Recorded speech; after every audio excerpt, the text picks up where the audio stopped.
The galaxy is filled with legends of power, darkness, and forbidden knowledge. But beneath the surface of every tale about the Sith lies something deeper, something more sinister. Rituals, ancient ceremonies passed down through millennia, each one designed to bend the Force itself to the will of those who dare walk the path of the dark side. These are not simple practices. These are elaborate, dangerous, often horrifying acts that have shaped the very fabric of galactic history. From the blood-soaked temples of Korriban to the mist-shrouded altars of Nathema, Sith rituals have been the cornerstone of dark side mastery for over 7,000 years. Tonight, we journey into the shadows. We explore the hidden lore, the secret ceremonies, the forbidden techniques that the Sith have guarded jealously throughout their existence. This is the story of rituals that grant immortality, twist life into monstrous forms, and allow consciousness to transcend death itself. Prepare yourself. What you are about to hear may disturb you, but for those who seek to truly understand the Sith, there is no turning back now. The Dark Foundation, Origins of Sith Rituals. Long before the rule of two, before the Galactic Empire, before Darth Vader and Darth Sidious cast their shadow across the stars, there existed a species whose very nature was intertwined with the dark side of the Force. They called themselves the Sith. These red-skinned humanoids evolved on the harsh world of Korriban, a planet where survival demanded strength, cunning, and an instinctive connection to what they perceived as magic. The native Sith did not understand the Force as later generations would. To them, it was simply power, an energy that could be shaped through will, through emotion, through ritual. Their society was built on dark ceremonies. Sith kings and priests performed elaborate rites to commune with the shadows, to draw strength from the suffering of others, to bind spirits to objects and places. These early rituals were crude by later standards, but they laid the foundation for everything that would come after.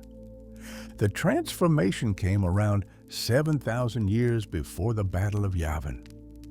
The Jedi Order, guardians of peace and light, faced an internal crisis. A faction within their ranks grew dissatisfied with the limitations imposed by the Jedi Council. These rogue Jedi wanted more.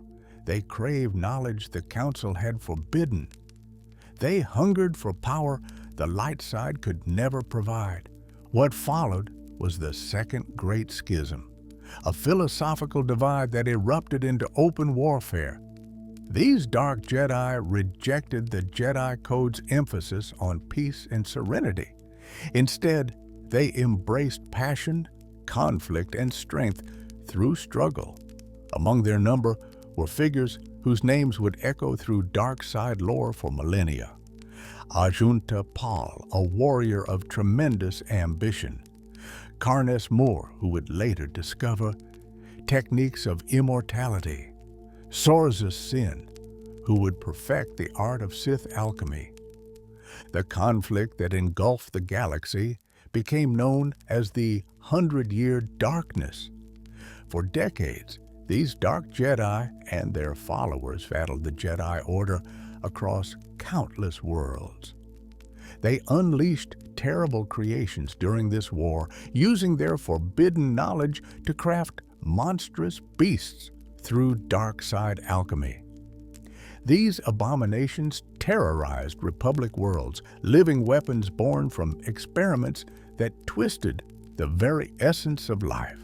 But even with their power, the Dark Jedi lost. Around 6,900 years before Yavin, at the Battle of Korbos, the Jedi Order defeated the Dark Jedi Rebellion, the victorious Republic.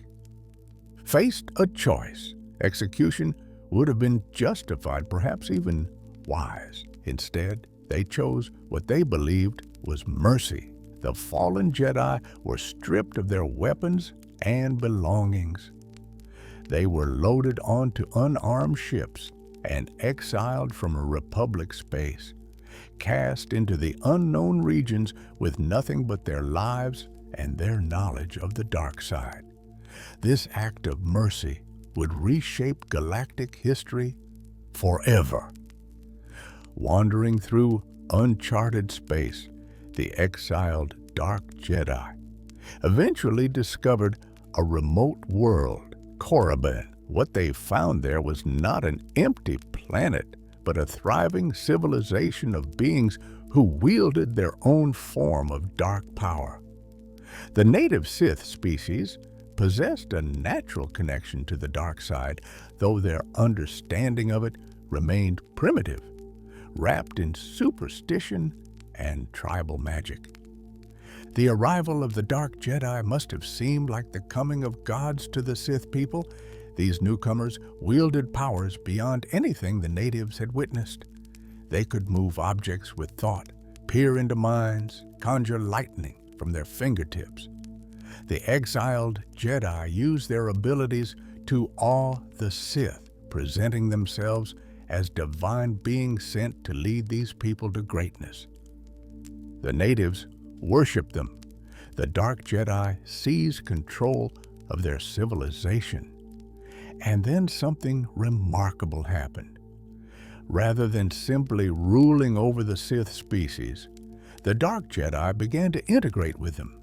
They intermarried with the native population, blending their bloodlines and their cultures. More importantly, they combined their sophisticated understanding of the Force with the Sith's instinctive grasp of dark side rituals. This fusion created something entirely new. The Dark Jedi learned the ancient ceremonies of the Sith kings. They discovered how the native priests used blood and sacrifice to fuel their magic. They found that the Sith had developed alchemical processes to alter living creatures, though these techniques were crude and limited. Taking this foundation, the Dark Jedi expanded upon it, adding their own knowledge of the Force to create rituals of unprecedented power and complexity. Ajunta Pal declared himself the first Dark Lord of the Sith. He established the Sith Order as we know it, laying the foundations for an empire built on dark side principles. The fallen Jedi adopted the name of the species they had conquered. They were no longer Dark Jedi. They were Sith Lords, masters of ceremonies and techniques that would define dark side practice for thousands of years. The early Sith society embraced conflict as a philosophy. They believed struggle was necessary, that it weeded out weakness and honed strength. This worldview influenced every aspect of their culture, including their rituals. Sith ceremonies were designed to be brutal tests of will and power. Apprentices might be required to perform rituals in ancient tombs, surrounded by the vengeful spirits of dead Sith Lords. They might be forced to sacrifice something precious to prove their commitment to the dark side by abandoning all attachment. The Sith developed a strict hierarchy with the Dark Lord at its pinnacle. Below him were the Sith Lords, each commanding territories and followers. Competition was encouraged, but open rebellion against the Dark Lord meant death. Within this structure, rituals served multiple purposes. They were tests of worthiness. They were means of gaining power. They were ways to preserve knowledge across generations. And they were demonstrations of loyalty to the dark side itself. For the next 1,000 years, this fledgling Sith Empire grew in isolation from the Republic. Without the Jedi to oppose them, the Sith expanded their control to nearby star systems. They built massive temples and academies to train new generations in the dark side. These structures became focal points for ritual practice, places where the boundaries between the physical world and the Force grew thin. The Valley of the Dark Lords on Korriban became the primary burial site for deceased Sith. But these were not simple graves. Each tomb was a monument to the Dark Lord buried within, designed to preserve their power even after death. Elaborate rituals were performed during the construction of these tombs, ceremonies that bound the deceased Sith spirit to the structure itself. Future students would venture into these tombs as part of their training, facing the lingering darkness and the vengeful ghosts of ancient Sith Lords. During this period of expansion, legendary Sith Lords rose to prominence. Tulak Hord, remembered as a great conqueror, mastered rituals that amplified his already formidable lightsaber skills in Sith sorcery. He extended Sith influence to distant worlds, including Dromund Kaas, which would later become an important refuge. The techniques Hord developed remained secrets known only to the most powerful Sith, hidden within his tomb and waiting for those brave or foolish enough to seek them. Around 5,100 years before Yavin, the Sith Empire reached what historians call the Golden Age of the Sith. This era of unprecedented prosperity came under the reign of Dark Lord Marka Ragnos. Unlike many Sith Lords who ruled through fear alone, Ragnos possessed a genius for manipulation and political maneuvering. He maintained his position for over a century, an almost unheard-of reign in Sith history. Part of Ragnos' success came from his understanding of Sith rituals and their importance to maintaining power. He knew that ambitious Sith Lords would always seek ways to grow stronger, to discover ancient ceremonies that might give them an edge. Rather than try to suppress this ambition, Ragnos controlled access to the most powerful rituals. He would reward loyal servants with knowledge of lesser ceremonies while reserving the truly devastating techniques for himself. He understood that in Sith society, the one who controls the flow of forbidden knowledge controls everything. Under Ragnos, Sith rituals became more sophisticated and more diverse. The integration of the native Sith species with human Dark Jedi had largely completed, creating a hybrid population that combined the best traits of both lineages. These hybrid Sith developed new alchemical processes, refined old ceremonies, and pushed the boundaries of what dark side rituals could accomplish. The temples of Korriban and Ziost hummed with dark energy as Sith Lords performed increasingly ambitious rites. But nothing lasts forever. When Marka Ragnos died around 5,000 years before Yavin, his death created a power vacuum that threatened to undo everything he had built. Two powerful Sith Lords emerged as the primary contenders for his throne. Nagasato, ambitious and forward-thinking, believed in aggressive expansion. Ludo Kresh, conservative and traditional, preferred consolidation of existing power. Their rivalry came to a head at Ragnos' funeral. As the Sith gathered to entomb their fallen leader, Sato and Kresh arrived with their supporters. The funeral itself was an elaborate ritual, a ceremony designed to properly enter a Dark Lord's body while preserving his power for future generations. But before the rites could be completed, the two contenders drew their lightsabers and dueled before the assembled mourners. What happened next has become legend. As they fought, witnesses claim the spirit of Mark Aragnus himself appeared before them. The ghostly form of the dead emperor spoke, warning the combatants that their actions threatened everything the Sith had built. This manifestation was no accident. Ragnos had prepared for his death, performing rituals before his passing that would allow his consciousness to remain tethered to the physical world.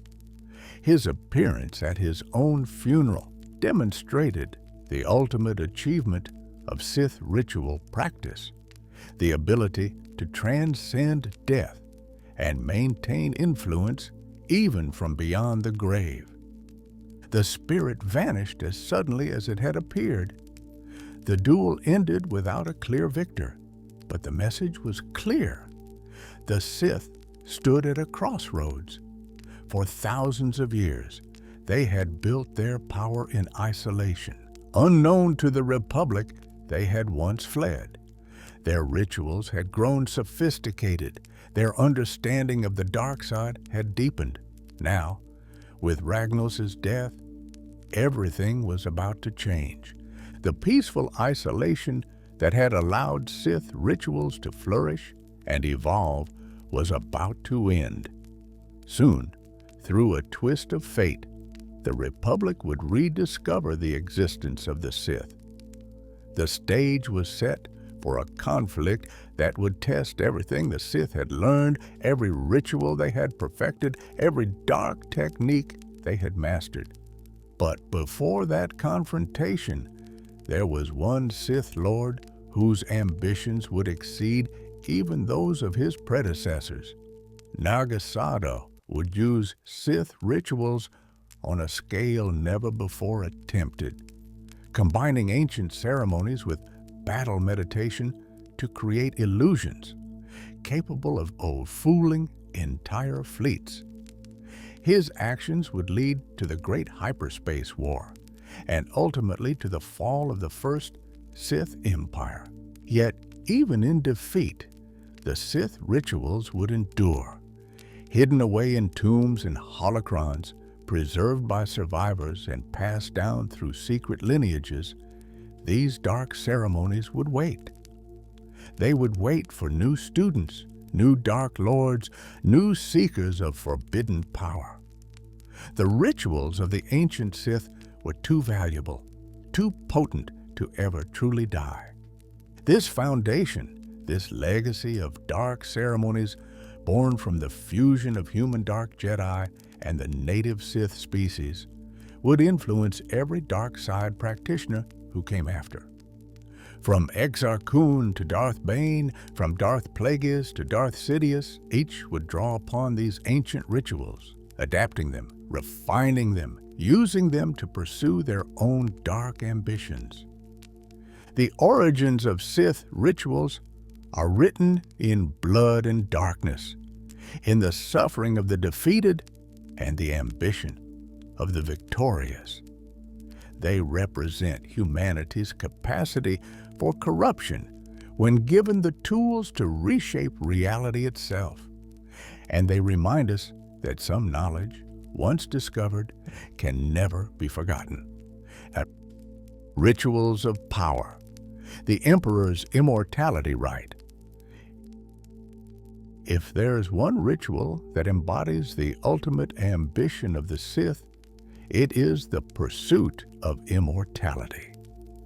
Death is the great equalizer, the one force even the most powerful Dark Lord cannot ultimately resist through strength alone. But the Sith refuse to accept this limitation. Throughout their history, they have created rituals designed to cheat death, to extend life indefinitely, to make themselves truly immortal. The most ambitious and horrifying of these ceremonies was performed by a Sith Lord known as Vitiate.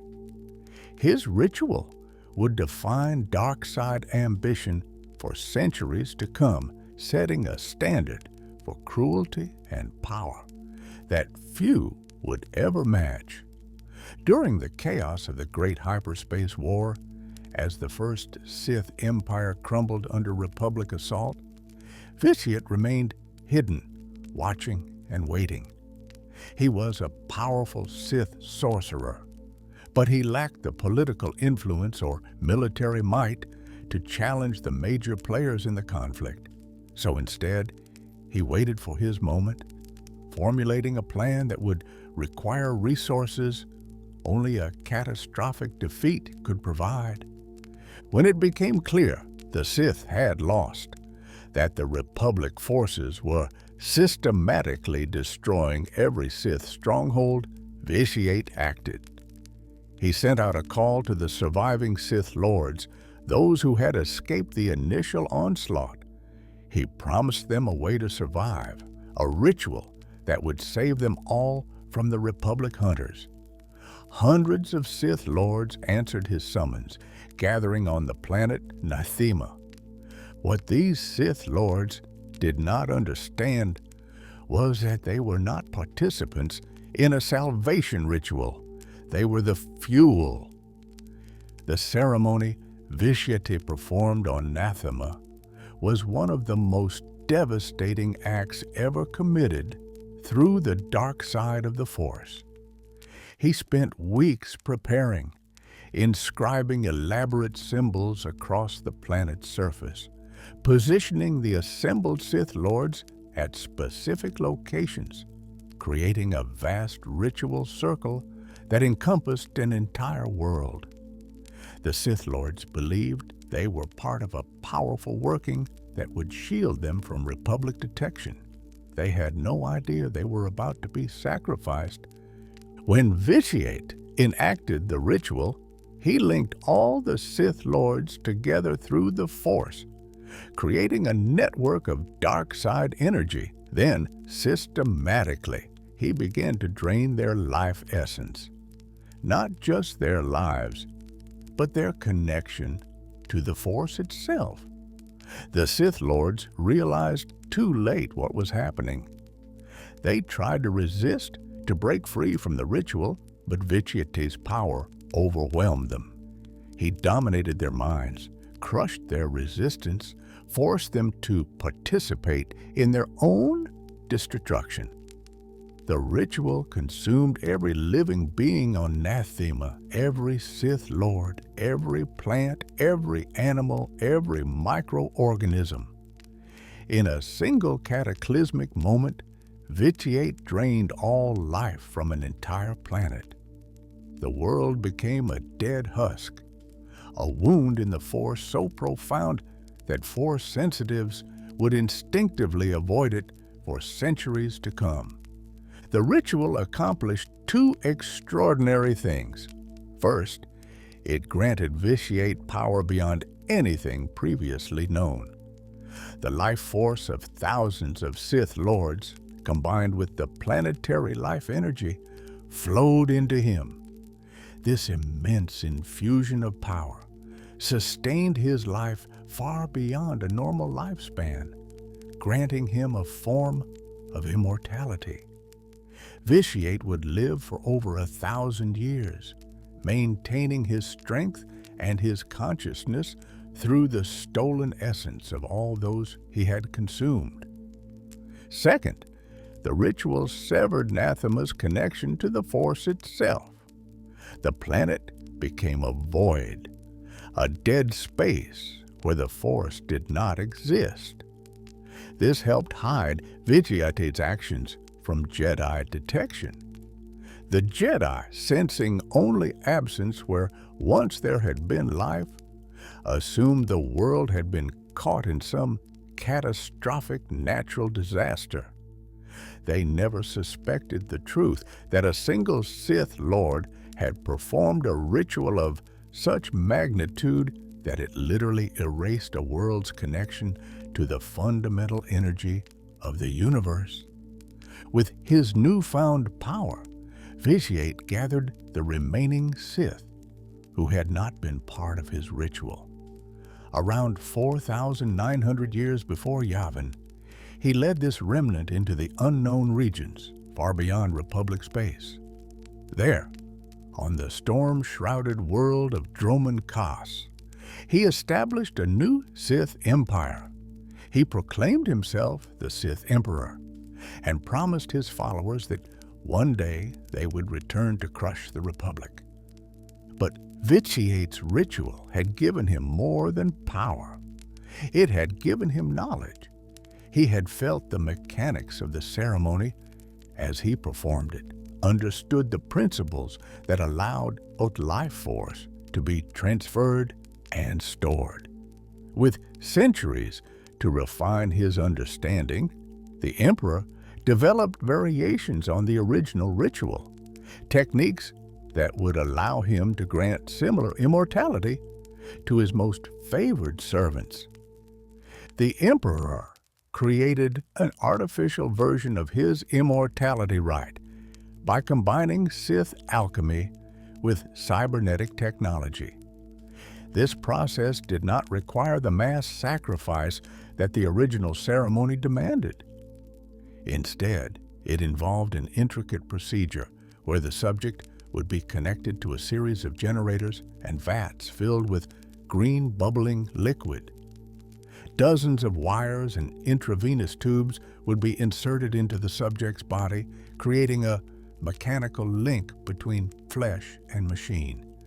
As the subject opened themselves to the dark side, the Emperor and his machines would strip away their mortality over the course of a few minutes. The process was excruciating.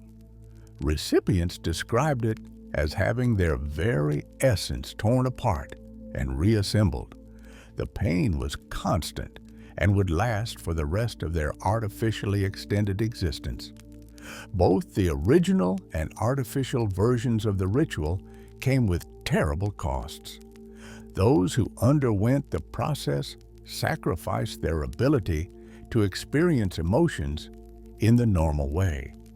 They became numb to pleasure and pain, existing in a state somewhere between life and undeath.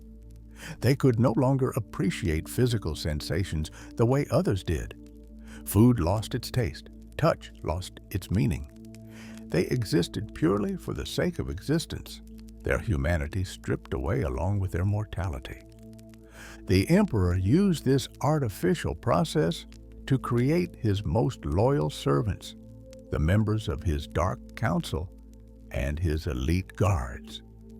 These immortal Sith served him for centuries, bound to him not just by loyalty, but by the ritual that had granted them eternal life. They understood that only the Emperor truly possessed the knowledge to perform the ceremony. Without him, they would age and die like any other being. Vitiate himself explored other methods of maintaining his immortality. He developed the ability to transfer his consciousness into other bodies, a technique related to but distinct from the immortality ritual. These bodies, which he called voices of the Emperor, allowed him to interact with the physical world while his true essence remained hidden and protected. If a voice was destroyed, his consciousness would simply return to his primary form, suffering no lasting damage. The Emperor also experimented with creating a network of force-sensitive servants called the Children of the Emperor. These individuals carried a fragment of his essence within them, serving as conduits for his power and will. Through this network, he could project his influence across vast distances, effectively being in multiple places at once. This was another application of the principles he had discovered during the Nathema ritual, demonstrating his continued mastery of life force manipulation. But the Emperor's ultimate ambition was to perform his ritual on a galactic scale. He intended to consume all life in the entire galaxy, drawing that incomprehensible amount of energy into himself. Such an act would make him truly immortal, elevating him beyond anything the Sith had ever known. He would become a god, sustained by the life force of trillions upon trillions of beings, existing outside the normal constraints of time and space. Fortunately, this plan was never completed. The Jedi Knight known as the Hero of Tython discovered the Emperor's scheme and disrupted the ritual before it could be enacted. Though Vitiate managed to escape and attempted the ritual again on a smaller scale, consuming the entire population of the planet Ziost, he was eventually defeated before achieving his final goal. The Emperor's immortality ritual represents the apex of Sith ambition and the depths of their cruelty. It demonstrates the Sith belief that power justifies any cost, that the lives of others are merely fuel for the advancement of the truly strong. Vitiate sacrificed thousands to achieve his goals and would have sacrificed billions more without hesitation. Yet, the ritual also reveals the limitations of such dark techniques. Despite his power, despite his immortality, the Emperor was ultimately defeated. His servants, bound to him by the ritual, proved vulnerable when separated from his influence. His children and voices, extensions of his consciousness, could be hunted down and destroyed. Immortality, it turned out, was not the same as invincibility. The knowledge of the Emperor's ritual survived in fragments. Sith holocrons contain theories about life force manipulation. Ancient texts described similar ceremonies performed on smaller scales. Dark side practitioners who discovered these references found themselves both fascinated and horrified by what Vitiate had accomplished. Some attempted to recreate versions of the ritual. Darth Nihilus, centuries after the Emperor's fall, developed an ability to consume life force through the Force. Though his technique lacked the refinement and permanence of Vitiate's ceremony, Nihilus became a wound in the Force himself, driven by an insatiable hunger that eventually consumed his humanity entirely. He served as a warning of what happens when life-draining rituals spiral out of control. Other Sith Lords sought alternative paths to immortality. Some, like Darth and Adu, developed techniques to transfer their consciousness to new bodies without the need for mass sacrifice. Others, like Darth Plagueis, attempted to manipulate midi-chlorians directly, seeking to prevent death at its source rather than through elaborate ceremonies. Each approach had its own requirements, its own rituals, its own terrible costs. But none matched the sheer scope and ambition of Vitiate's original working. The Emperor's ritual on Nathema stands as the single most devastating dark side ceremony ever successfully performed. It transformed an entire planet into a dead zone. It granted one being power that lasted for over a millennium. It demonstrated that with enough preparation, enough knowledge, and enough willingness to sacrifice others, the Force itself could be bent to achieve the impossible. The ritual also established a principle that would echo through Sith practice for generations. Power requires fuel. The greater the power desired, the greater the cost that must be paid. And in the Sith philosophy, That cost should always be extracted from others, never from the one seeking power. This ruthless calculus underlies many of the rituals that followed, from simple life-draining techniques to the most elaborate ceremonies of domination and control. Understanding the Emperor's immortality ritual is essential to understanding the Sith mindset. They do not seek power for its own sake. They seek power to transcend the limitations of existence itself. Death is the ultimate limitation, the final barrier that no amount of strength or skill can permanently overcome. The Sith refuse to accept this reality. They will perform any ritual, make any sacrifice, commit any atrocity if it means they can live forever. This drive for immortality through dark rituals would manifest again and again throughout Sith history, each time adapted to new circumstances and new understanding. From the ancient ceremony on Nathema to the cloning tanks of Exegol, the pursuit of eternal life through dark side techniques remains one of the defining characteristics of the Sith Order. Essence transfer, cheating death through dark sorcery. While the Emperor's ritual represented one path to immortality through massive sacrifice, another technique offered a different approach.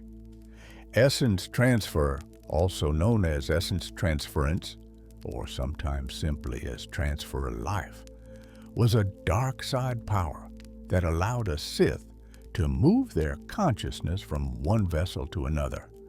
This ritual did not grant immortality through the prevention of death, but rather through the ability to abandon failing bodies and claim new ones. The technique was ancient, dating back to the earliest days of the Sith Empire. One of the first recorded masters of essence transfer was Karnes Muir, a Dark Lord from the time before the Great Hyperspace War.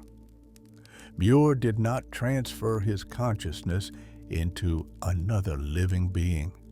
Instead, he bound his spirit to an artifact, a talisman that bore his name.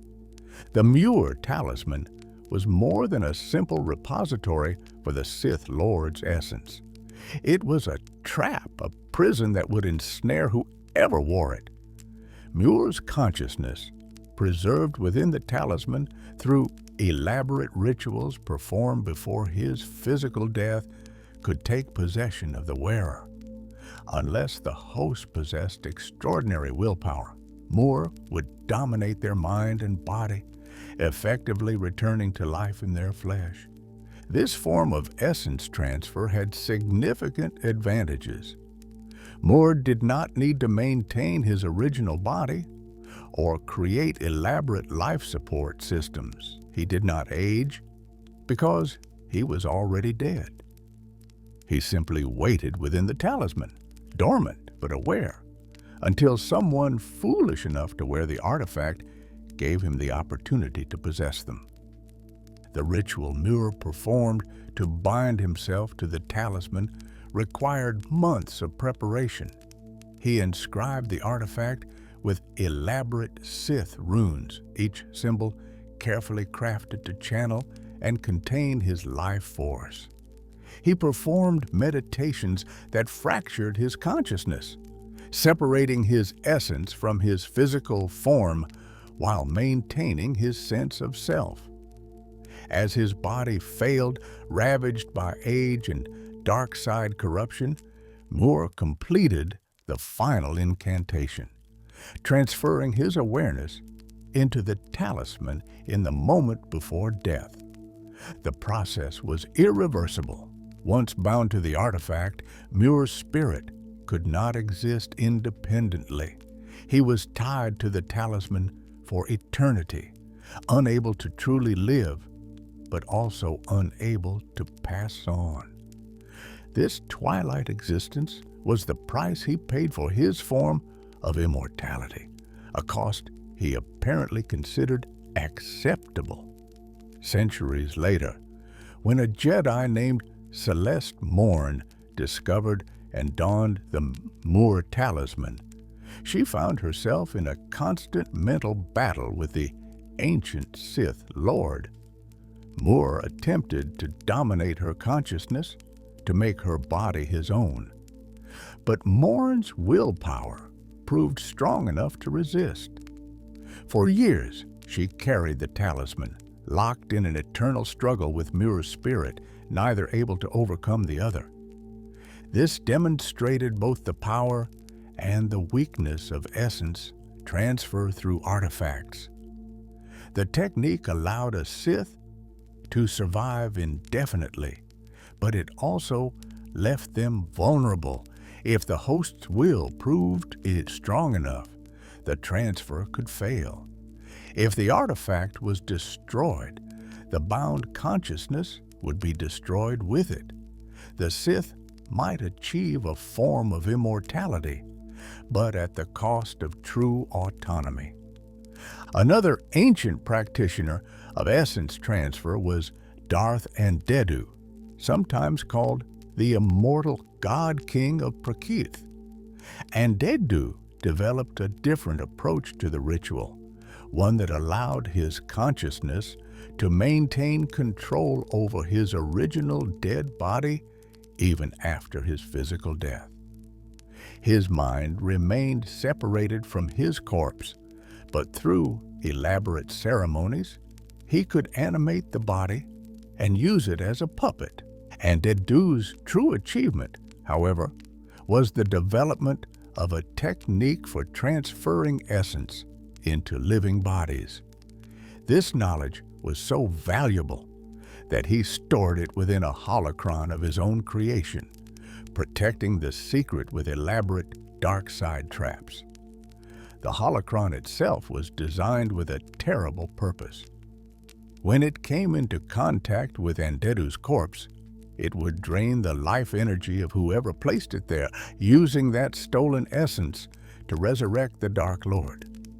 This resurrection ritual demonstrated the versatility of essence transfer, and Plagueis had created a mechanism for his own return that required no active participation on his part.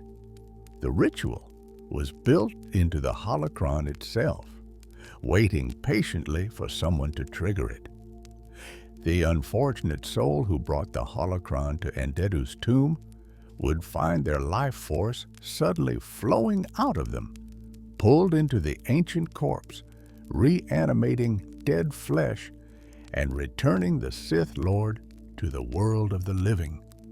The knowledge of essence transfer remained rare, guarded jealously by those who possessed it.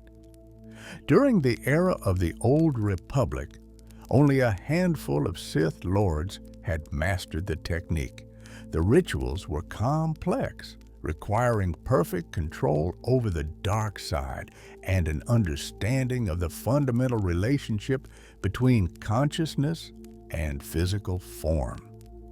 A single mistake during the transfer could result in the practitioner's consciousness being shattered, scattered across the force like fragments of broken glass. Darth Bane, the Sith Lord, who would later establish the Rule of Two, sought this knowledge desperately. He acquired Plagueis' holocron after a harrowing quest, believing it would teach him the secret of immortality. But the gatekeeper of the holocron, an artificial intelligence constructed from Plagueis' stored memories, refused to simply hand over this most precious knowledge. Bane, in an act of extraordinary power and recklessness, used the Force to rip the information directly from the holocron. He pulled Plagueis' memories and knowledge into his own mind, absorbing everything the ancient Sith Lord had learned about essence transfer. The process was agonizing. Bane experienced Andedu's life, his experiments, his failures, his eventual success. He felt the ritual from the inside, understood its mechanics, not just intellectually, but viscerally. Armed with this stolen knowledge, Bane attempted essence transfer only once, during his final confrontation with his apprentice, Darth Zana. His body, ravaged by decades of dark side corruption and parasitic obelisks, was failing. He needed a new vessel, and Zana's powerful, healthy form seemed perfect for his needs. As they dueled, Bane enacted the ritual. His body burned with dark side energy as he shed his physical form, his spirit launching itself toward Zana's consciousness. Batusha, the transfer ritual, when performed on a living aware host, became a battle of wills. Bane's essence crashed into Zana's mind like a battering ram, seeking to overwhelm her consciousness and claim her body as his own. But Zana had prepared for this possibility. She had studied essence transfer herself, understanding that her master might eventually attempt it. Her mental defenses, honed by years of Sith training, proved strong enough to repel Bane's invasion. His spirit, unable to claim her body, dissipated. Darth Bane died his true death, his consciousness destroyed by the failed transfer. This failure illustrated the greatest risk of essence transfer when targeting a living host. If the target's willpower proved stronger than the attacker's, the transfer would fail catastrophically. The attacking consciousness, already separated from its original body, had nowhere to go. It would be destroyed utterly and completely. This made essence transfer a gamble, an all-or-nothing technique that could grant immortality or result in permanent annihilation. Despite these dangers, other Sith practitioners continued to pursue essence transfer. Set Harth, a dark Jedi who lived during the era of the new Sith Wars, acquired Andedu's holocron after Bane's death. Harth learned the ritual from the holocron and used it to extend his life for centuries. Unlike Bane, Harth prepared properly. He had discreet technicians create a series of cloned bodies for him, perfect replicas of himself at the peak of physical health. When Harth's current body reached around 30 years of age, beginning to show the first signs of accumulated dark side corruption, he would perform the essence transfer ritual. His consciousness would leave the aging body and enter the fresh clone. Because the clone was mindless, lacking its own consciousness, Harth faced no resistance during the transfer. He could move between bodies as easily as changing clothes. This process allowed Harth to survive for centuries, possibly even lasting until the era of the Yuuzhan Vong invasion.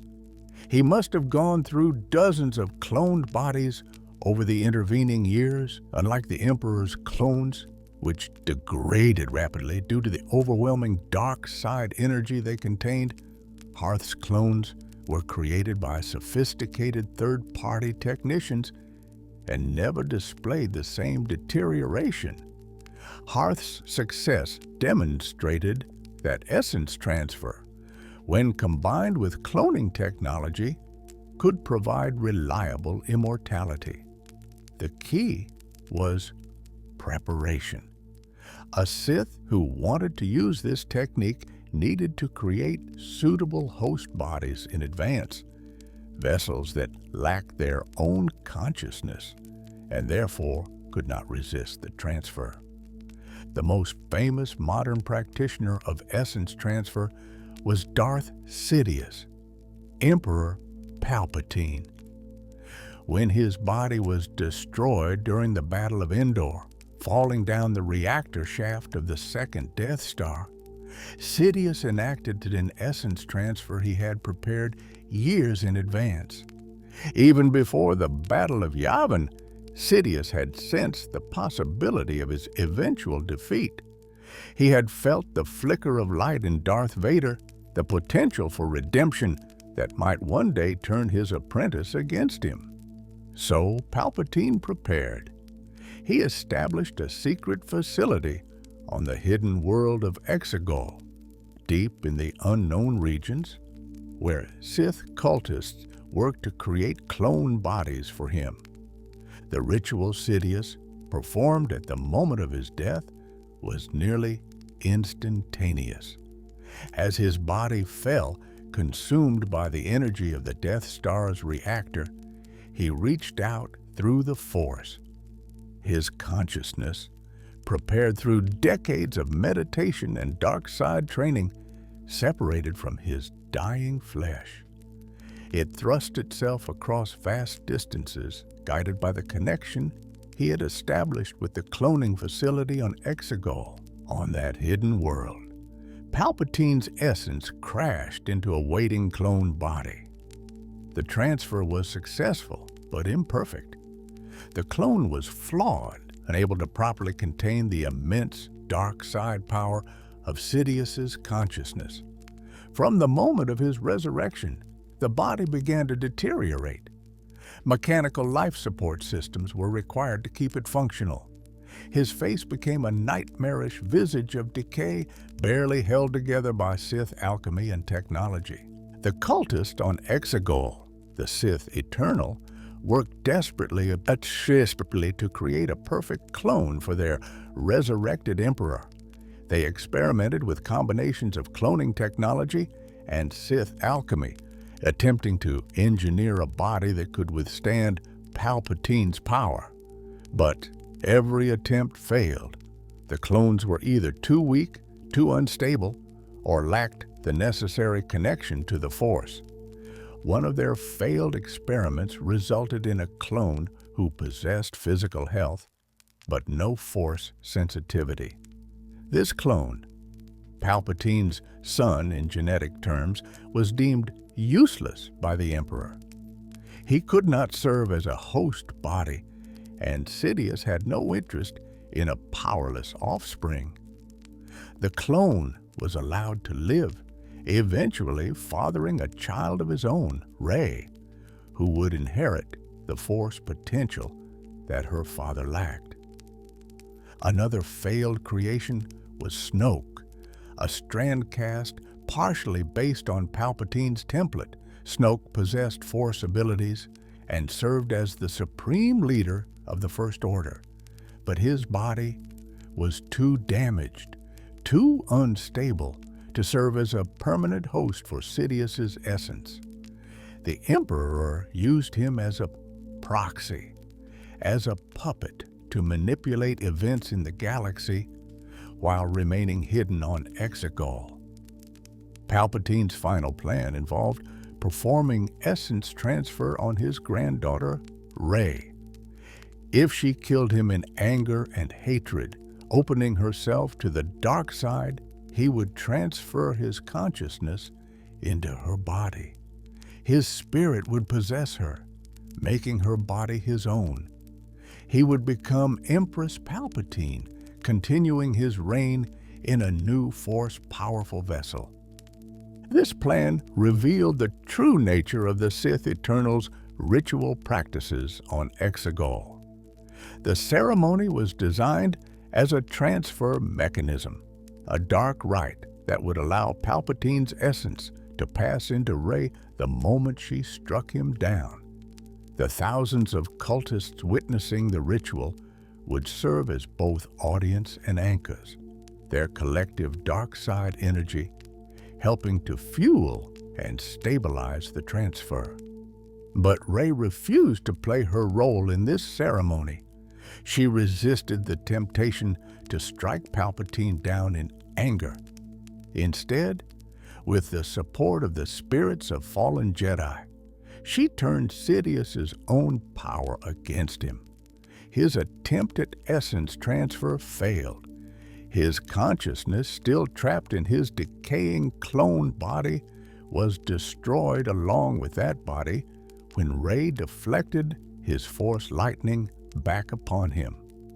The failure of Palpatine's final essence transfer attempt marked a turning point in Sith history. For the first time, the most powerful dark side ritual for achieving immortality had been definitively defeated, not through superior power, but through wisdom and restraint. Rey's refusal to participate in the ceremony robbed Sidious of the very mechanism he needed for the ritual to work.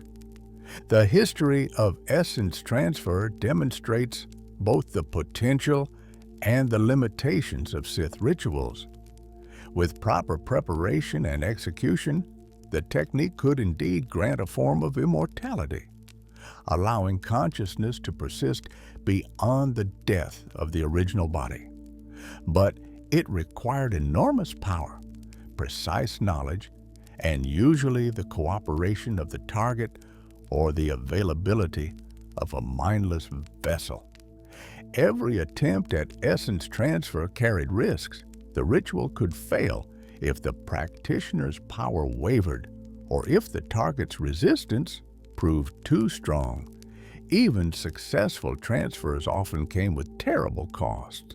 Harth's immortality required him to abandon his original form every few decades. Palpatine's resurrection left him trapped in decaying clone bodies. Muir's binding to his talisman reduced him to a spiritual parasite, dependent on finding suitable hosts.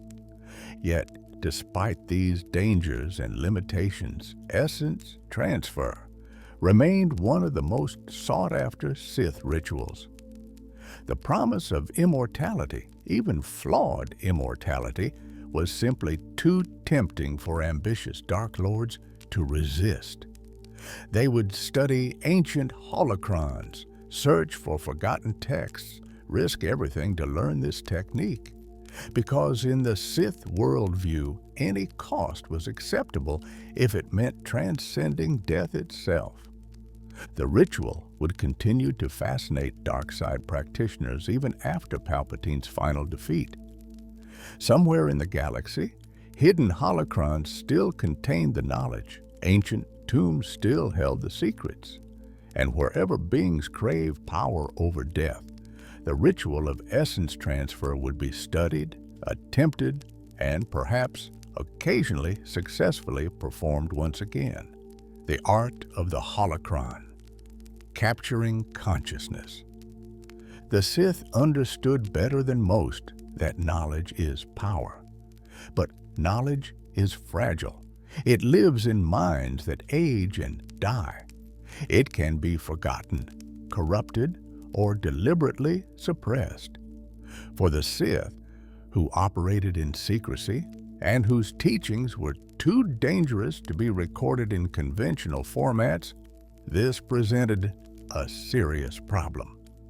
Their solution was the holocron, a sophisticated device that could store vast amounts of information in a format accessible only to Force users.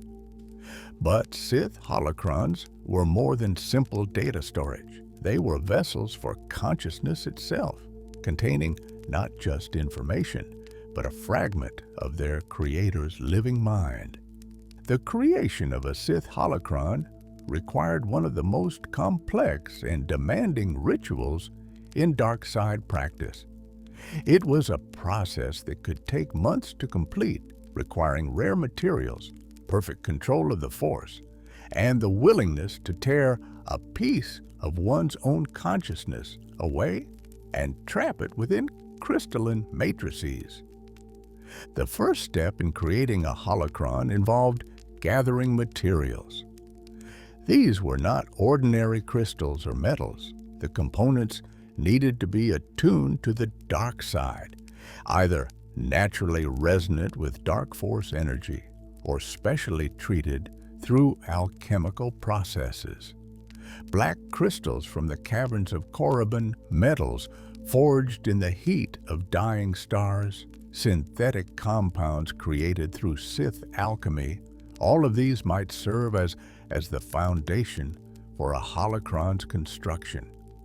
Once the materials were assembled, the Sith Lord would spend weeks in meditation, focusing their dark side power, while simultaneously contemplating the knowledge they wished to preserve. This was not simple recollection. The Creator needed to organize their entire understanding of specific Force techniques, rituals, and philosophies into a form that could be stored within the holocron's crystalline lattice. The physical construction of the holocron came next.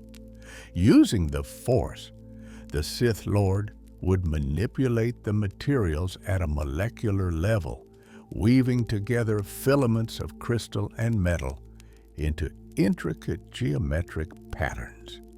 The interior of a Sith holocron resembled a three-dimensional maze of interconnected strands, each one precisely positioned to store specific information. A single misalignment could cause the entire structure to collapse. Sith holocrons were typically pyramid-shaped, unlike the cube-shaped holocrons created by the Jedi. This wasn't merely aesthetic preference. The pyramid form created specific resonance patterns within the crystal matrix, patterns that naturally aligned with dark side energy. The four triangular faces met at an apex, which housed the holocron's most crucial component, the capstone. The capstone was a black crystal positioned at the pyramid's peak and extending down into the heart of the device. This crystal served as both power source and cognitive anchor. It was within the capstone that the Creator's consciousness would ultimately reside, making it the most important element of the entire construction.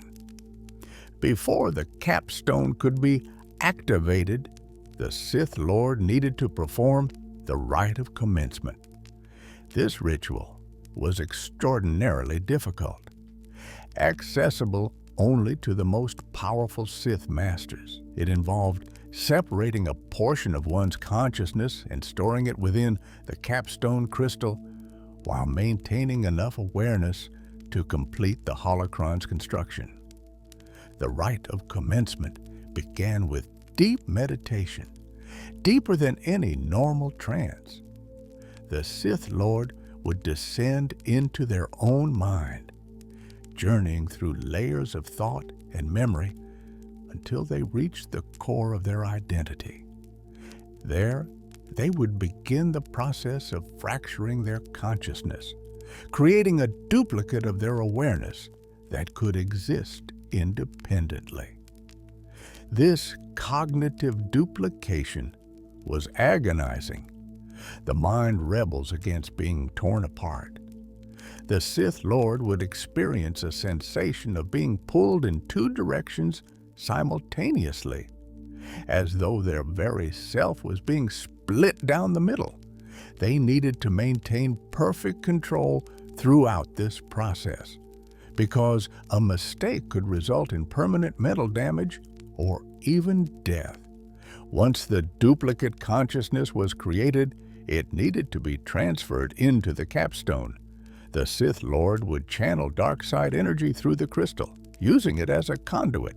Their duplicate awareness would flow along this energy, being drawn into the crystal's molecular structure. There, it would establish itself within the lattice, creating what was known as the cognitive network. This cognitive network served multiple purposes. First, it acted as the holocron's teaching element. the gatekeeper that would interact with future users. When someone activated the holocron, they would be communicating with this stored consciousness, which could answer questions, provide instruction, and guard against unauthorized access to the most dangerous knowledge. Second, the cognitive network stabilized the entire holocron. The crystalline matrices that stored information needed to be maintained in perfect alignment. Without the network's constant subtle adjustments through force manipulation, the device would degrade and crumble within days. The stored consciousness literally held the holocron together. The presence of this cognitive network meant that Sith holocrons were, in a sense, alive. They possessed awareness, personality, and intention. A holocron created by a paranoid Sith Lord would be suspicious and difficult to access. One created by an ambitious teacher would be eager to share knowledge. The gatekeeper reflected its creator's personality because it was its creator, or at least a fragment of them. After completing the rite of commencement, the Sith Lord could finally begin storing specific knowledge within the holocron. This involved encoding information into the crystalline lattice through the Force, layer upon layer of data pressed into molecular structures. The process was painstaking, requiring absolute focus. A single distraction could corrupt the data, making it unusable or even dangerous to access. The knowledge stored in a holocron was not limited to simple facts or instructions. The lattice could contain experiential memories, allowing a student to not just learn about a Force technique, but to experience performing it through the creator's memories. This made holocrons far more effective teaching tools than any written text could ever be. A student who accessed a holocron didn't just read about Force lightning. They felt what it was like to summon it, channeling the creator's memories of using the technique. Different Sith Lords specialized in different aspects of dark side knowledge, and their holocrons reflected these specializations. Some contained extensive information about Sith alchemy, others focused on lightsaber combat techniques, storing detailed analyses of every form and counter move. Some preserved ancient rituals that might otherwise have been lost, and a few, the most ambitious, attempted to encode the creator's entire lifetime of knowledge and experience. One of the most famous Sith holocrons was created by Darth Revan during the Jedi Civil War. Revan's holocron contained his teachings on dark side philosophy and knowledge of ancient Sith rituals, including instructions for creating a thought bomb. The holocron's gatekeeper was programmed with Revan's philosophy about the nature of the Sith, emphasizing that an individual who used the dark side was obligated to serve it, and that understanding this principle was key to comprehending Sith philosophy. Centuries later, Darth Bane would discover Revan's holocron on Lihan and study it extensively. He copied its contents onto sheaves of film for later reference. Eventually, the holocron's power crystal failed, and Bane destroyed the device. But the knowledge was not lost. Bane had preserved Revan's teachings and would use them as the foundation for his own Sith Order. Another significant holocron was created by Darth Endedu. This pyramidal device contained not just Endedu's knowledge of Sith sorcery and alchemy, but also the secret of essence transfer. The holocron's gatekeeper a representation of Endedu himself, guarded this knowledge jealously, refusing to teach it to anyone the gatekeeper deemed unworthy. The artifact also contained a red lightsaber crystal embedded in its core, which had powered Endedu's own weapon.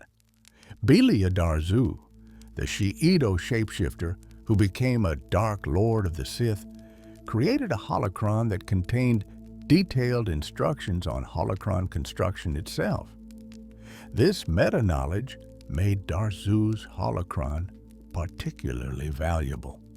When Bane sought to create his own holocron, but lacked the knowledge of how to do so, he journeyed to Tython to acquire Darzu's device.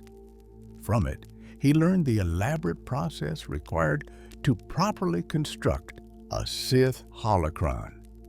Darzu's holocron explained that the process could take months to perfect, though sometimes a holocron could be created within the span of a few weeks. More importantly, it emphasized that each holocron was unique to its creator. One could not simply use another Sith's holocron as a blueprint to create their own. The specific arrangement of crystals, the precise geometry of the lattice, the nature of the cognitive network, all of these had to be individually tailored to match the Creator's connection to the Force. The Jedi Order recognized Sith holocrons as some of the most dangerous artifacts in the galaxy. They maintained a secured collection of these devices, studying them carefully while keeping them locked away from general access. The Jedi understood that even viewing a Sith holocron could be corrupting. The knowledge contained within was seductive, offering power through techniques that violated Jedi principles. And the gatekeepers themselves were designed to tempt and manipulate, drawing students deeper into the dark side. During the Clone Wars, several Sith holocrons played important roles. Ezra Bridger discovered a Sith holocron within the temple on Malachor and kept it despite Kanan Jarrus's misgivings. The young Padawan found himself increasingly drawn to the holocron's promises of power. Consulting it in secret, the gatekeeper fed Ezra's ambitions, teaching him dark side techniques that the boy justified as necessary to protect his friends. When Ezra and Maul combined the Sith holocron with Kanan's Jedi holocron, they experienced visions that showed them fragments of future knowledge. This demonstrated that holocrons could be used in ritual combinations, their cognitive networks interacting to produce insights neither device could generate alone. However, such combinations were dangerous, potentially corrupting both artifacts or damaging the minds of those attempting to access them. The creation of holocrons required such specialized knowledge and such perfect execution that by the era of the Great Jedi Purge, almost all records of the process were believed lost. Only a handful of Sith Lords in each generation possessed the skill and understanding necessary to create these devices. This made existing holocrons incredibly valuable, sought after by both Jedi and Sith for different reasons. For the Sith, holocrons represented continuity. They allowed the dark side's teachings to survive across generations, even when the Order was nearly destroyed. A single holocron might preserve the knowledge of an entire lineage of Sith Lords, ensuring that their discoveries would not die with them. In this way, holocrons served as one of the most important rituals in Sith practice. Not a ritual of power or transformation, but a ritual of preservation and transmission. The cognitive networks within the holocrons also provided a form of immortality distinct from essence transfer. While the Sith Lord's consciousness remained fragmented and limited to the holocron, it nevertheless persisted. The gatekeeper could think, communicate, and learn from interactions with new students. In a sense, the creator of a holocron achieved a form of eternal life, their mind continuing to exist and influence the galaxy long after their physical death. This dual nature of holocrons, as both teaching tools and vessels for consciousness, made them central to Sith ritual practice.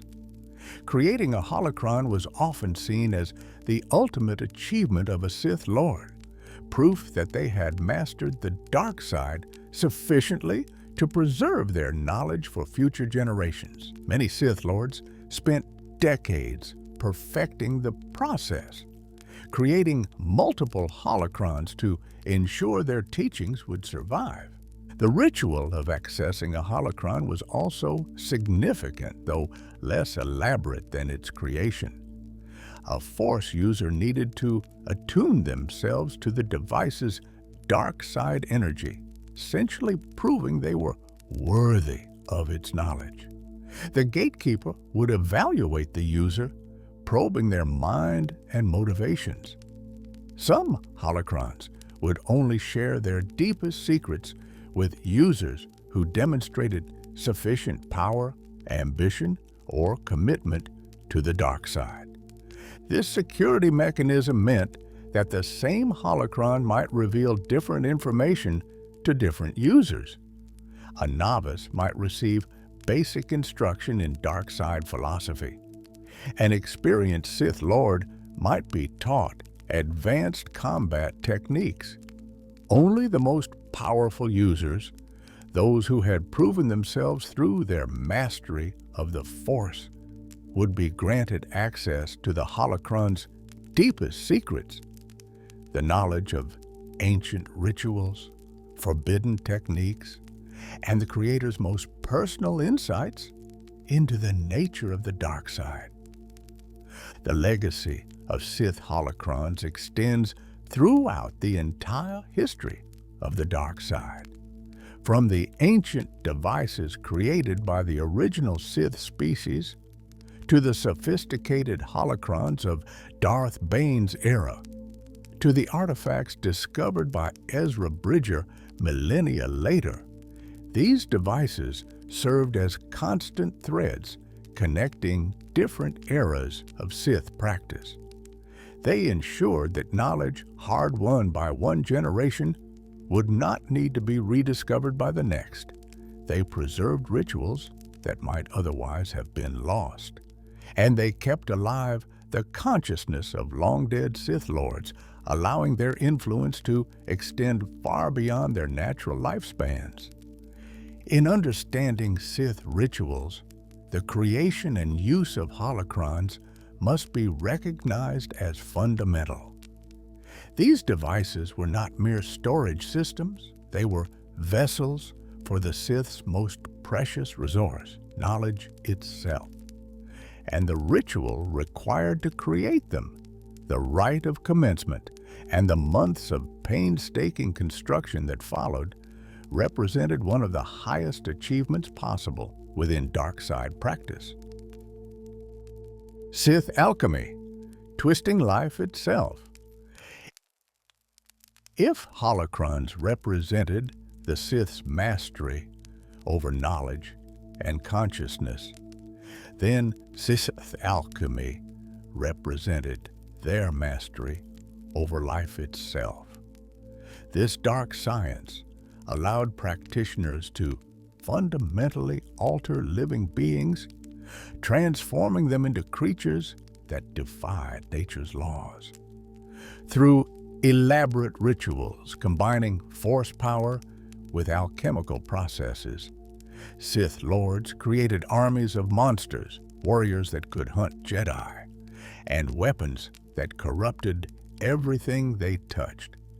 The foundations of Sith alchemy predated even the arrival of the Dark Jedi exiles on Korriban. The native Sith species possessed their own crude understanding of how to manipulate life through the Force. They had used these techniques to breed war beasts and to alter themselves, creating physical mutations that enhanced strength or granted other advantages. But their methods were primitive, guided more by instinct than understanding. When the Dark Jedi brought their sophisticated knowledge of the Force to Korriban, they revolutionized Sith alchemy. One figure stands out in particular, Sorza's Sin. Among the exiled Jedi, Sin became the foremost practitioner of alchemical arts. She studied the native Sith techniques and combined them with her own understanding of how the Force could be used to alter biological systems at the molecular level. The result was a systematic approach to life manipulation that would define Sith alchemy for millennia. The most fundamental principle of Sith alchemy was simple but disturbing. All life is malleable. With sufficient power and knowledge, a Sith alchemist could reshape flesh, bone, and blood according to their will. They could enhance existing traits, suppress unwanted characteristics, or introduce entirely new attributes that had no basis in natural evolution. The creatures they created were called Sith spawn, and they were among the most terrifying weapons ever unleashed upon the galaxy. Creating a Sith spawn required extensive preparation and a ritual process that could take weeks or months, depending on the complexity of the desired transformation. The basic procedure involved several key steps, each requiring specific alchemical components and precise Force manipulation. First, the Sith alchemist needed to gather blood samples, not just any blood, but specific types with symbolic and mystical significance. Naga Sado once said, "Ask me the secrets of Sith alchemy, and I would ask you for 3 measures of blood, one from a person you love, one from a person you hate, and one from yourself." This was not mere poetry. The emotional resonance attached to these blood samples would fuel the alchemical transformation, giving the ritual the power it needed to overcome the natural resistance of living tissue to such extreme alteration. Next, the alchemist would create a mutagen, a substance infused with dark side energy and mixed with the blood samples. This mutagen needed to be administered in continuous small doses over an extended period, typically 7 days for smaller creatures and longer for more complex transformations. The subject would be kept in a specially prepared chamber, surrounded by Sith runes and artifacts that focused and amplified dark side energy. As the mutagen was administered, the Sith alchemist would use the Force to guide the transformation. This was the most demanding part of the process. The alchemist needed to visualize the desired changes in perfect detail, while simultaneously channeling dark side energy through the subject's body. They had to override the creature's natural biological processes, forcing cells to divide and mutate according to the alchemist's will rather than their own genetic programming.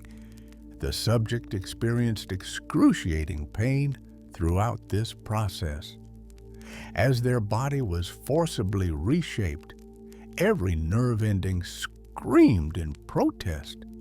Many subjects died during the transformation, their systems unable to withstand the stress. Those that survived emerged fundamentally changed, both physically and mentally. The dark side energy that had fueled their transformation remained within them, warping their natural instincts and binding them to their Creator's will. The variety of Sith spawn created throughout Sith history was staggering. Each alchemist developed their own specializations, creating creatures tailored to specific purposes. Some focused on combat effectiveness, breeding monsters that could tear through enemy armies. Others created beings designed for infiltration, espionage, or psychological warfare. Among the most feared Sith spawn were the Tarantatex. These massive reptilian creatures resembled rancors, but with distinctive differences. Sharp tusks protruded from their jaws, and their bodies were covered in venomous spines. What made Tarantatex particularly dangerous was their specific design purpose. They were created to hunt Force users. Tarantatex possessed an innate resistance to Force attacks and were drawn to concentrations of Force energy, like predators following a scent trail. The ritual to create a Tarantatex was exceptionally complex, requiring a master alchemist and a suitable base creature. Typically, a rancor would be captured and subjected to months of alchemical treatment. The mutagen used in their creation contained blood from Force-sensitive individuals, which gave the resulting creature its ability to sense and resist the Force. Tarantatex became known as Jedi killers throughout the galaxy, feared by Force users of all traditions. Another famous creation was the Siluth, massive armored beetles mutated from creatures originally no larger than a womp rat. Through alchemical processes, these insects grew to the size of banthas, or larger. Their exoskeletons became nearly impenetrable, and they developed the ability to spray concentrated acid that could melt through armor and flesh. The ancient Sith Empire used Siluths at the Battle of Calcinor, where the creatures devastated enemy formations. The Massassi people, a warrior caste within the Sith species, were themselves products of alchemical manipulation. Originally members of the native Sith species, they were transformed through ritualistic breeding programs and direct alchemical intervention to become the perfect soldiers. Massassi warriors were larger, stronger, and more aggressive than their baseline Sith counterparts. Their capacity for higher reasoning was deliberately suppressed to make them more obedient. They became living weapons, bred and shaped for war. Nagasato continued the tradition of Massassi manipulation, conducting his own experiments on Yavin 4. The dark side energy of his temples on that jungle moon had already begun mutating the local fauna. When Exar Kun arrived on Yavin 4 millennia later, he found these mutations and decided to enhance them further. Kun used Sith alchemy to transform local lizards into battle hydras, multi-headed reptilian horrors that served as guardians for his temples. Kun also performed one of the most disturbing alchemical experiments ever recorded. He took Massassi priests and fused their skin with biometallic alchemical armor, creating what he called Massassi abominations. These warriors possessed godlike strength and durability. Their flesh had literally merged with metal, forming plates of hardened alchemical material that served as natural armor. Their arms ended in razor-sharp gauntlets that grew directly from their bones. These abominations slew many Jedi before the light side finally destroyed them. The creation of war beasts represented another major branch of Sith alchemy. The Sith war behemoth was perhaps the most iconic of these creatures. Originally herbivorous animals from the world of Car Delba, these beasts were transformed into omnivorous monsters through alchemical processes. They grew to heights of 12 to 15 meters at the shoulder with thick hides capable of shrugging off blaster fire. Gun turrets could be strapped to their backs, turning them into mobile weapons platforms. The alchemical process that created war behemoths deliberately weakened their wills, making them easy for Force users to dominate mentally. This was a common feature of Sith spawn design. The creatures needed to be powerful enough to serve as effective weapons, but obedient enough to be controlled. Striking this balance required careful calibration during the transformation ritual. Sith Warbird DS filled a similar role for aerial combat. These massive avian creatures could carry warriors into battle while using their razor-sharp beaks and claws to tear through enemy formations. They obeyed telepathic commands from their handlers and could be directed with precision during combat.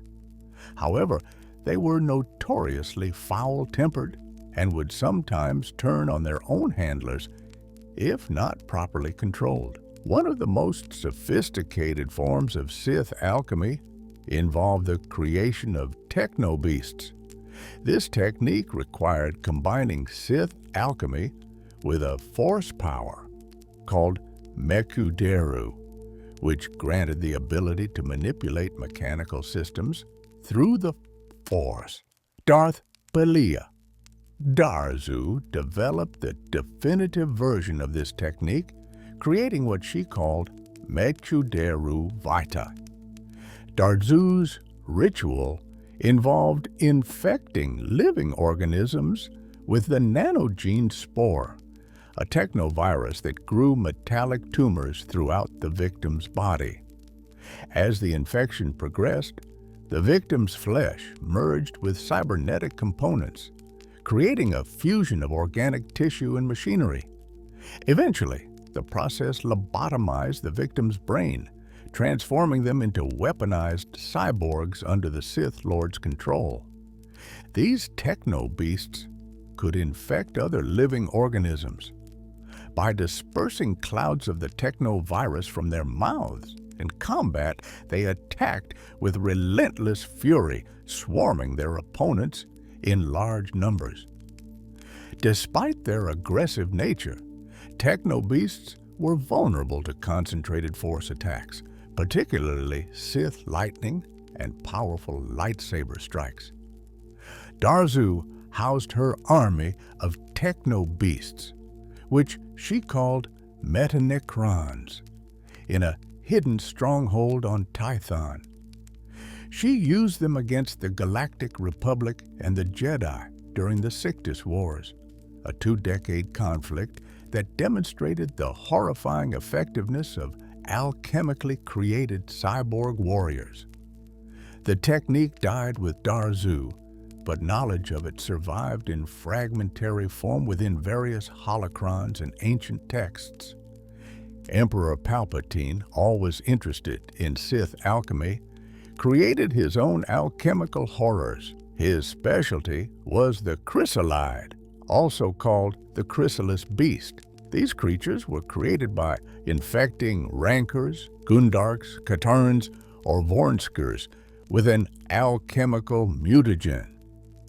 The infected creature would then be sealed inside an enormous cocoon, where the transformation would take place over several months.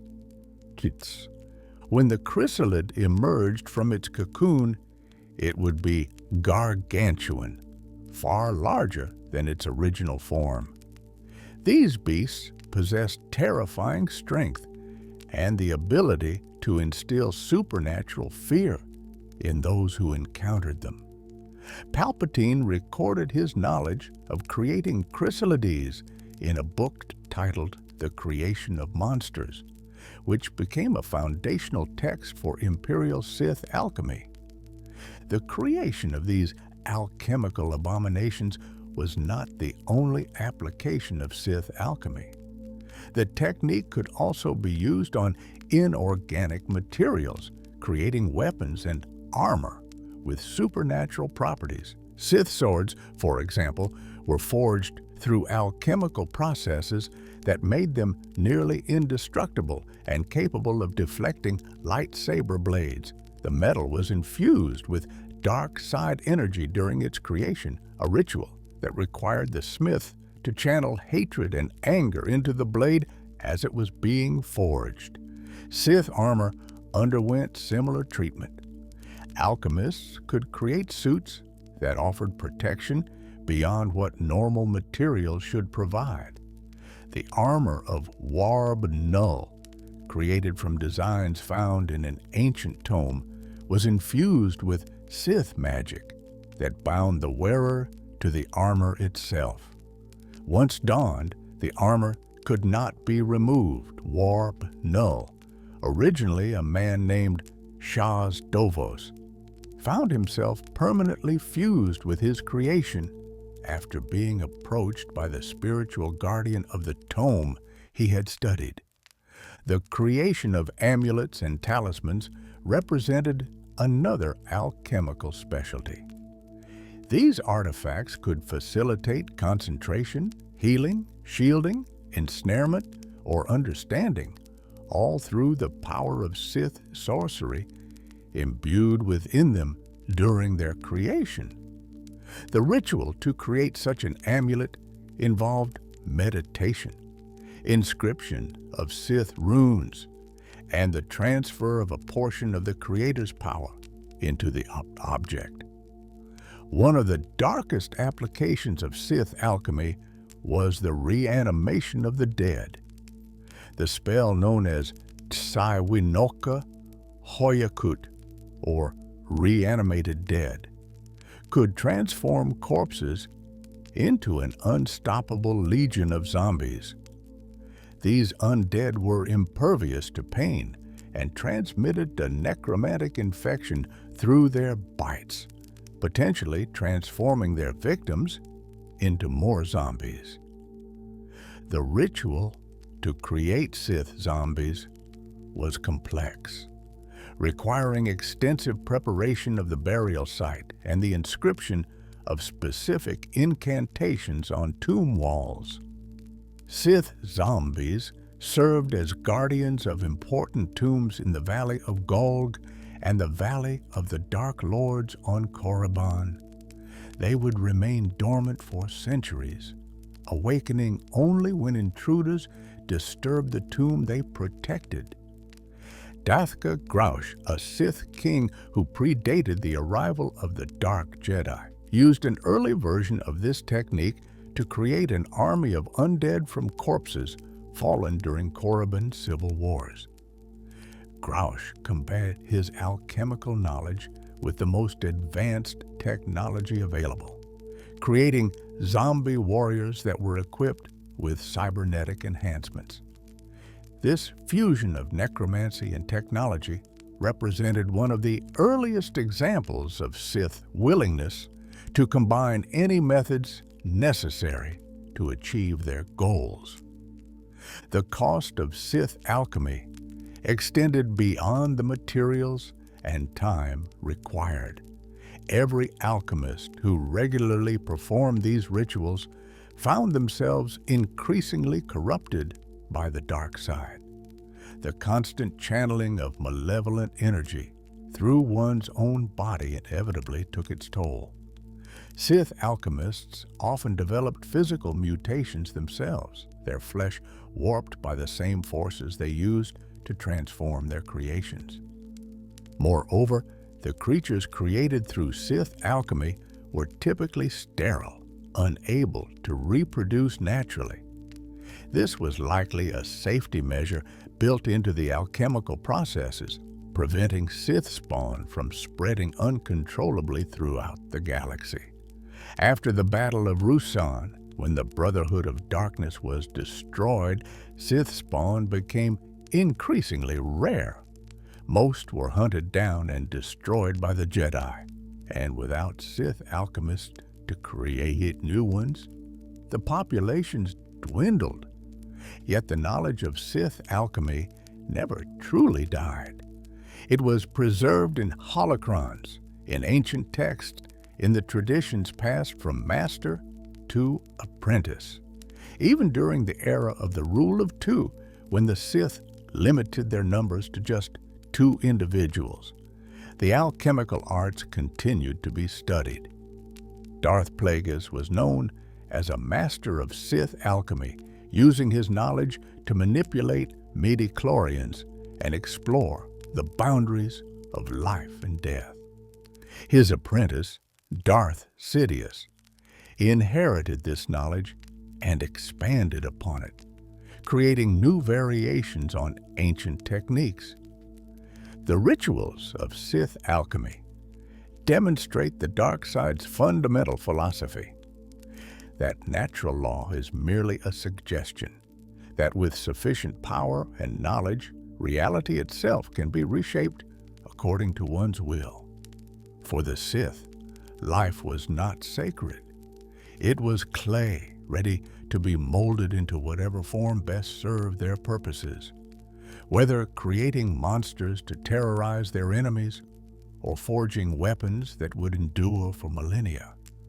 Sith alchemists viewed the living galaxy as raw material for their experiments.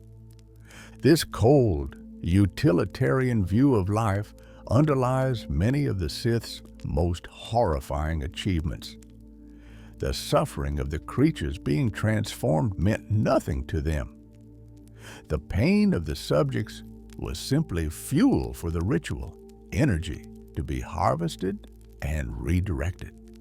In the Sith worldview, the strong had every right to reshape the weak however they saw fit, and Sith alchemy gave them the tools to do exactly that. Battle meditation and dark coordination. Not all Sith rituals involved physical transformation or the manipulation of matter. Some of the most powerful techniques focused on the mind, on the ability to project one's consciousness across vast distances and influence the thoughts of others. Battle meditation represented the pinnacle of these mental arts, a ritual practice that could turn the tide of entire wars. The technique of battle meditation was rare even among Force users. It required extraordinary concentration, the ability to maintain awareness of thousands or even millions of individual minds simultaneously, and the power to subtly influence their emotional states. A skilled practitioner could boost the morale and combat effectiveness of their allies while simultaneously sapping the will to fight from their enemies. For the Sith, battle meditation took on a darker aspect where Jedi practitioners sought to inspire and encourage, gently nudging their allies toward victory. Sith battle meditation was about domination and terror. The Sith did not merely influence their forces, they controlled them, bending their wills to ensure absolute obedience. The ancient Sith Lords of Korriban developed specialized spacecraft called meditation spheres to facilitate battle meditation. These vessels were unlike anything else in the Sith arsenal. Spherical in shape, 10 meters in diameter, they resembled giant floating eyeballs with bat-like wings. But their true power lay within, in the meditation chamber at the heart of the sphere. The chamber had jagged walls that sloped inward toward a central space where the Sith Lord would crouch during battle. This positioning was crucial. The geometry of the chamber focused dark side energy, amplifying the Sith Lord's power and allowing them to extend their consciousness across enormous distances. Once deep in meditation, the Sith Lord could perceive the entire battlefield as though viewing it from multiple perspectives simultaneously. Nagasado used a meditation sphere during the Great Hyperspace War, employing it to devastating effect. From within his sphere, Sado created illusions on a massive scale.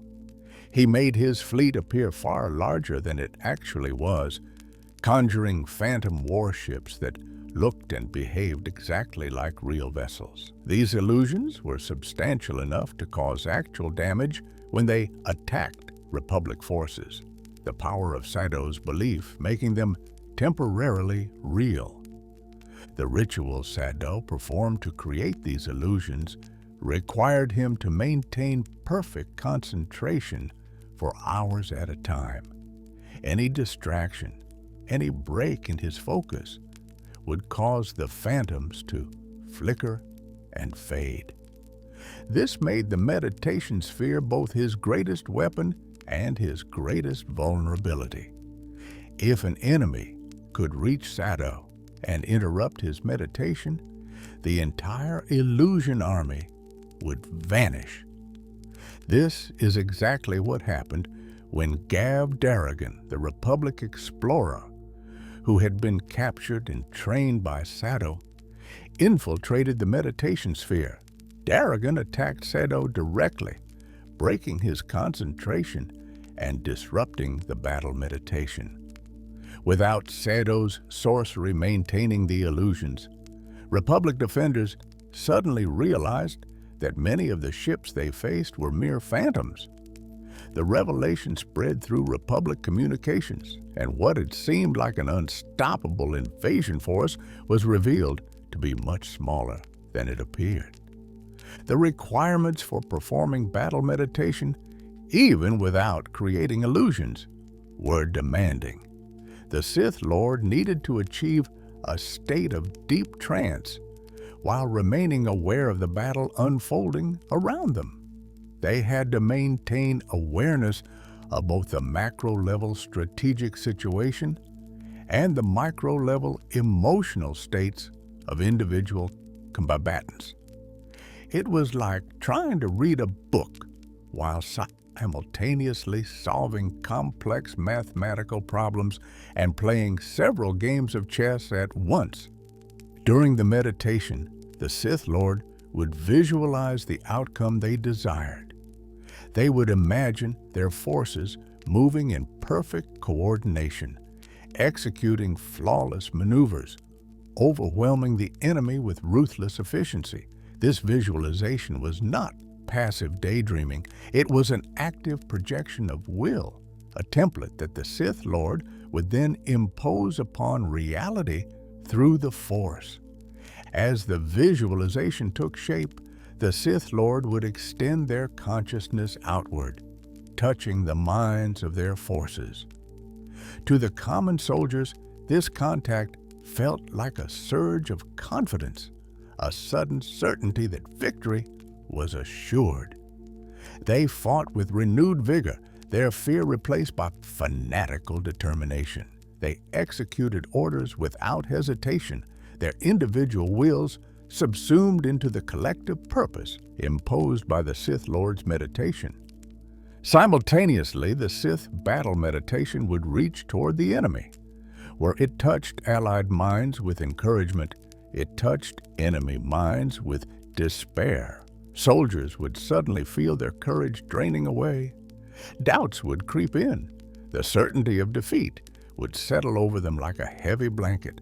Some would break and run, others would fight on, but with the mechanical motions of those who knew they were already dead. This mental domination was more complete than anything Jedi battle meditation achieved. The Sith version was not about inspiration, it was about control. The technique, sometimes called dark battle coordination by practitioners like the Dark Lady Lumia, twisted the wills of commanded armies through total subjugation rather than subtle influence. However, beings were not always easily controlled. Strong-willed individuals could resist the psychic intrusion, reacting with hostility to the attempted domination. This made Sith battle meditation less effective against armies of Force users or species with natural mental defenses. It worked best when applied to large numbers of ordinary soldiers whose wills were more easily overwhelmed. Emperor Palpatine was a master of dark battle meditation. During the Battle of Endor, he used this technique to coordinate Imperial forces with devastating precision. His influence extended across the entire fleet, guiding tactical decisions and maintaining morale despite the rebel assault. When Palpatine died, falling down the Death Star's reactor shaft, the sudden removal of his battle meditation threw the Imperial Navy into chaos. Commanders who had been functioning under his subtle guidance suddenly found themselves confused and directionless. The shock of losing that presence allowed the rebel fleet to exploit the confusion and achieve victory. This demonstrated both the power and the vulnerability of Sith battle meditation. When active, it could make a relatively weak force perform far above its normal capabilities. But it created a dependency. Forces that became accustomed to fighting under battle meditation often struggled when that support was suddenly removed. Other Sith Lords practiced variations on battle meditation tailored to their particular strengths. Lord Skir Khan used it during the New Sith Wars, coordinating his Brotherhood of Darkness against Jedi forces. Joruisk Both, the insane clone stationed at Mount Tantus, increased Grand Admiral Thrawn's victory percentages by 40% through his application of dark battle meditation. Each practitioner brought their own style to the technique, but all shared the fundamental approach of domination rather than inspiration. The ritual of Sith meditation itself, separate from battlefield applications, was crucial to maintaining the mental discipline required for battle meditation and other advanced techniques. Where Jedi meditation sought inner peace and connection with the light side, Sith meditation focused on harnessing negative emotions and channeling them into power. A Sith would begin meditation by acknowledging their current emotional state. Rather than releasing these emotions as a Jedi would, the Sith would focus intently on them. If they felt anger, they would meditate on that anger, exploring its source and intensity. They would allow it to fill their consciousness completely, to become the totality of their awareness. This intense focus on negative emotions allowed the Sith to fully experience their effects. The concentrated emotional energy could then be harnessed, either to fuel immediate actions or to be stored for future use. Sith meditation was about gaining deeper control over one's dark side power by embracing rather than suppressing the emotions that fueled it. Darth Bane grew so proficient at Sith meditation that he rarely slept, relying instead on an hour or two of daily meditation to keep his body energized and his mind sharp. This form of meditation was rejuvenating in ways that normal sleep could not match, because it allowed him to draw energy directly from the dark side. Meditation chambers became common fixtures in Sith facilities. These specially designed rooms minimized external distractions and concentrated dark side energy, creating optimal conditions for deep meditation. Darth Vader had a meditation chamber aboard his flagship, where he would retreat to focus his hatred and maintain his connection to the dark side. The chamber provided total isolation, allowing him to remove his life support mask and sit with his scarred, damaged body while meditating on his rage. The practice of Sith meditation could also take more active forms. Darth Maul, in a story from his training under Darth Sidious, was sent to achieve stillness and quiet at a remote Sith temple.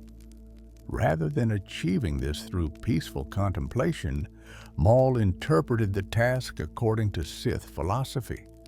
He eliminated every source of noise and disturbance in the area, methodically killing anyone who might interrupt his meditation. By the time Sidious arrived to check on his progress, Maul had massacred an entire settlement. The burned remains and bodies represented his brutal interpretation of creating the conditions necessary for Sith meditation. This story illustrates the fundamental difference between Jedi and Sith approaches to meditation. Where the Jedi sought internal peace regardless of external conditions, the Sith believed in shaping external conditions to match their internal state. If stillness was required, they would create it through whatever means necessary, including mass murder. The advanced applications of meditation extended beyond battle coordination.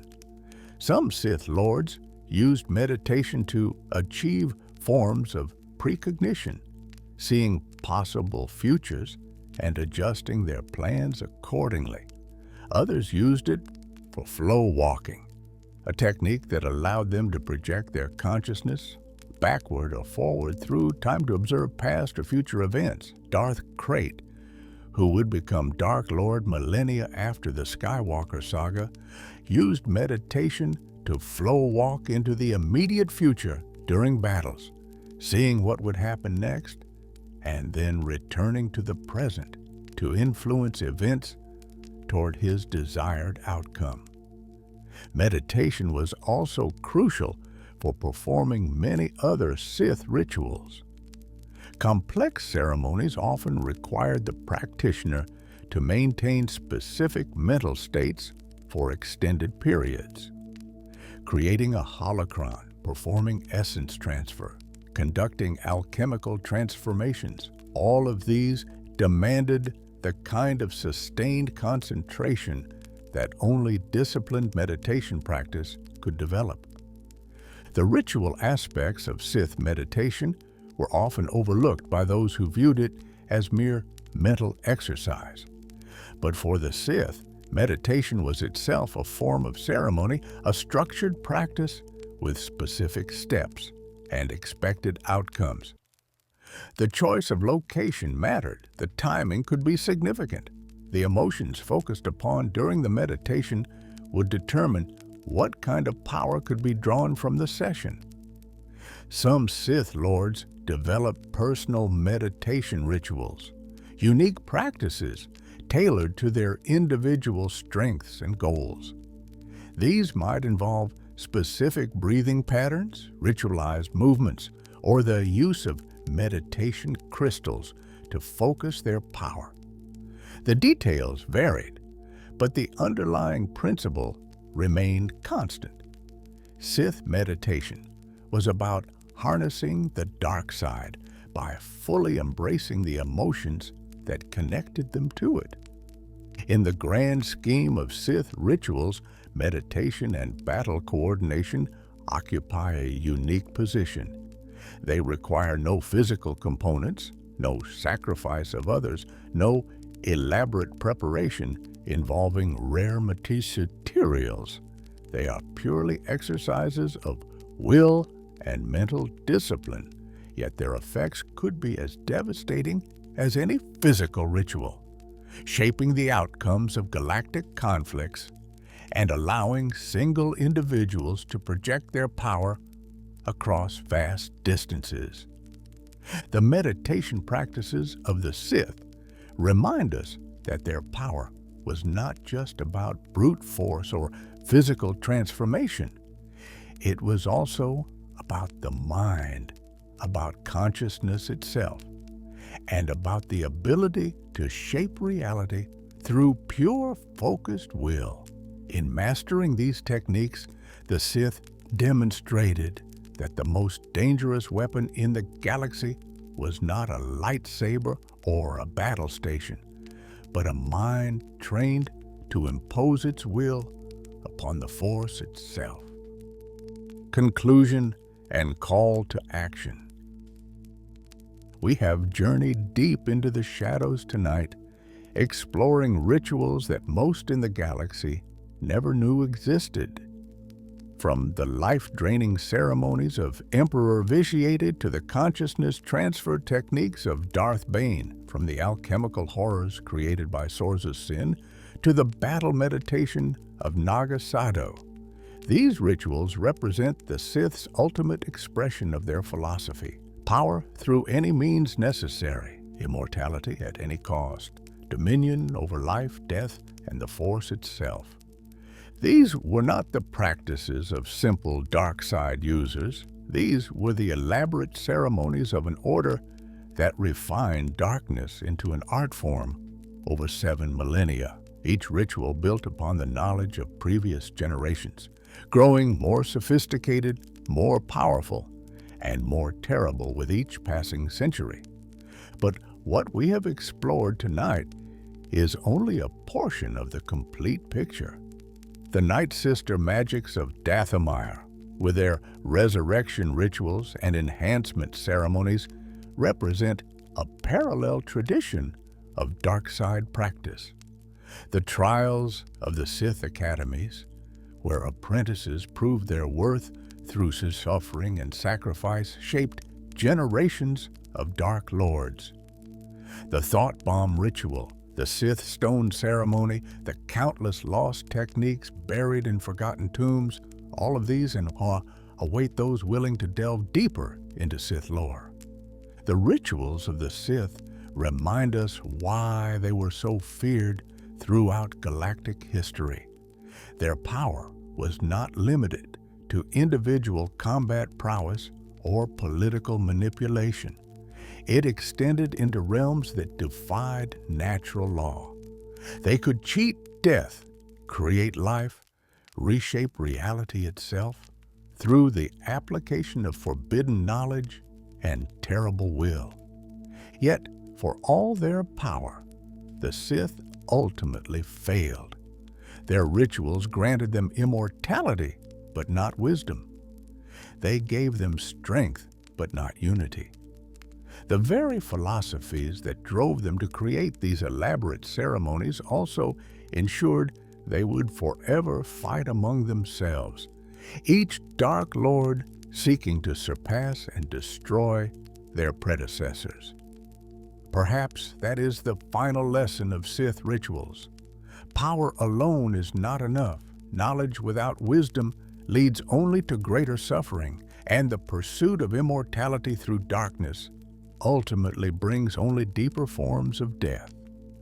If you have enjoyed this journey into the hidden lore of the Sith, please consider supporting this channel. Like this video to help others discover these stories. Subscribe for more deep dives into Star Wars lore, focusing on the aspects that often go unexplored, and leave a comment sharing which Sith ritual you found most fascinating or which aspects of dark side practice you would like to see explored in future videos. The shadows hold many more secrets, waiting for those brave enough to seek them. Until next time, may the Force be with you, but perhaps not the dark side of it. Sleep well and dream of distant stars.